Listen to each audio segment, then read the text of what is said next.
شخص بہت ہی غریب تھا۔ اس نے اپنی بیوی سے مشورہ کیا کہ ایک رئیس آدمی کے ہاں غلامی کی جائے۔ اس کی بیوی نے اجازت دے دی۔ اس کی بیوی نے ابھی پہلا بیٹا ہی نہیں پیدا کیا تھا کہ اپنی بیوی کو بھری جوانی میں چھوڑ کر غلامی میں چلا گیا تاکہ آنے والے بچے کا بہتر مستقبل بن جائے۔ وہ دور دراز ایک شہر میں چلا گیا اور 20 سال اس رئیس آدمی کی خدمت کی۔ 20 سال بعد رئیس آدمی سے اجازت لی کہ وہ اب گھر جانا چاہتا ہے۔ رئیس آدمی سخی بھی تھا۔ اس نے بہت ساری بکریاں، گائے، بھینس اور اونٹ دیے اور امیر اور مالا مال بنا کر واپس بھیجا۔ وہ واپس آ رہا تھا کہ صحرا سے گزر ہوا اور راستے میں اسے ایک جھونپڑی ملی۔ اس میں ایک درویش آدمی تھا۔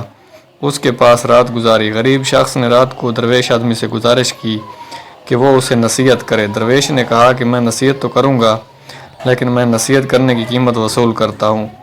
اس نے قیمت پوچھی۔ کہا کہ ہر نصیحت کے بدلے ایک اونٹ۔ اس نے کہا کہ میں مالدار ہوں، نصیحت مل جائے تو اونٹ کی کوئی بات نہیں۔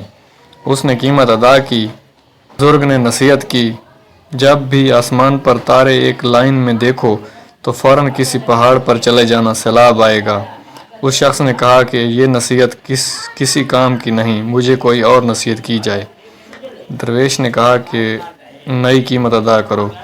اس شخص نے ایک اور اونٹ دیا۔ بزرگ نے کہا کہ جب بھی کسی شخص کی آنکھوں میں شیطانی چمک دیکھو تو اس سے بچنا، وہ تمہیں قتل کر دے گا۔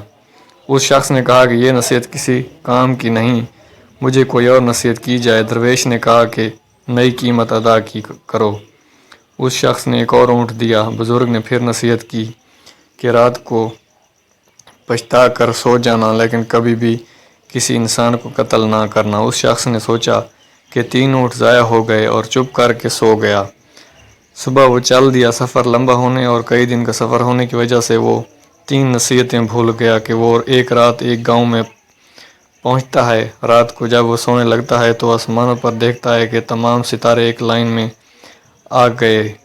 اس کو درویش کی نصیحت یاد آ جاتی ہے۔ وہ شور مچاتا ہے، گاؤں والوں پہاڑ پر چلو، سیلاب آنے والا ہے۔ لوگ اس کا مذاق اڑاتے ہیں۔ وہ اپنا مال کھول کر پہاڑ پر لے جاتا ہے اور سو جاتا ہے۔ صبح اٹھتا ہے تو دیکھتا ہے کہ نیچے سیلاب آ گیا ہے اور سارے گاؤں والے غرق ہو جاتے ہیں۔ وہ کچھ دن پہاڑ پر رہتا ہے۔ سیلاب کا پانی اترتا ہے تو وہ اگلی منزل پر چل پڑتا ہے۔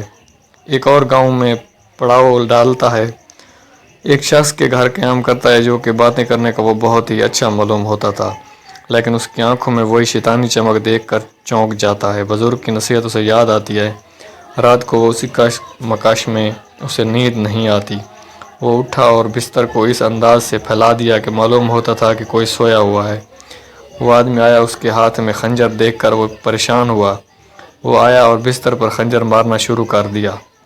یہ آیا اور اس کو پیچھے سے پکڑ کر مارنا شروع کر دیا اور اسے باندھ دیا۔ پولیس کو بلایا اور اس کو پولیس کے حوالے کر دیا۔ آخر کار وہ رات کو اپنے گاؤں میں پہنچتا ہے اور اپنے گھر کے پاس پہنچ کر دیکھتا ہے گھر میں اس کی بیوی کسی کڑیل نوجوان کے ساتھ والی چارپائی پر سوئی پڑی ہے اور اس شخص کو غصہ آیا اور دل میں خیال آیا کہ میں اس نوجوان کو قتل کر دوں۔ جیسے ہی وہ ارادہ کرتا ہے اسے درویش کی بات یاد آتی ہے کہ کبھی بھی قتل کر کے نہ سونا، پچھتا کر سو جانا۔ وہ سوچتا ہے کہ پہلے بھی نصیحت کام کر گئی، دوسری نصیحت نے بھی کام کیا، لہٰذا وہ گاؤں سے باہر آ جاتا ہے۔ صبح ہوئی، اس کے دل میں خیال آیا کہ گاؤں والوں سے اپنا حال دریافت کروں۔ جیسے ہی گاؤں میں جاتا ہے اپنے بارے میں دریافت کرتا ہے۔ گاؤں والے بتاتے ہیں کہ وہ شخص بہت ہی غریب تھا اور برسوں پہلے روزی روٹی کے لیے چلا گیا۔ اس نے مزید دریافت کیا کہ جب وہ جانے لگا تو بچہ ہونے والا تھا۔ گاؤں والوں نے بتایا، ہاں، اللہ نے اس کے ایک بیٹا دیا ہے جو کہ اب کڑیل جوان ہو گیا ہے۔ اس کے ذہن میں آیا جو رات کو نوجوان تھا وہ میرا ہی بیٹا تھا جسے قتل کرنے کا خیال اس کے دل میں آیا تھا۔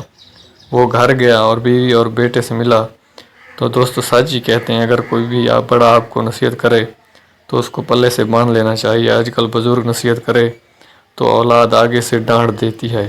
ہر نصیحت پر غور کرنا چاہیے، جو غور نہیں کرتے وہ پھر پچھتاتے ہیں۔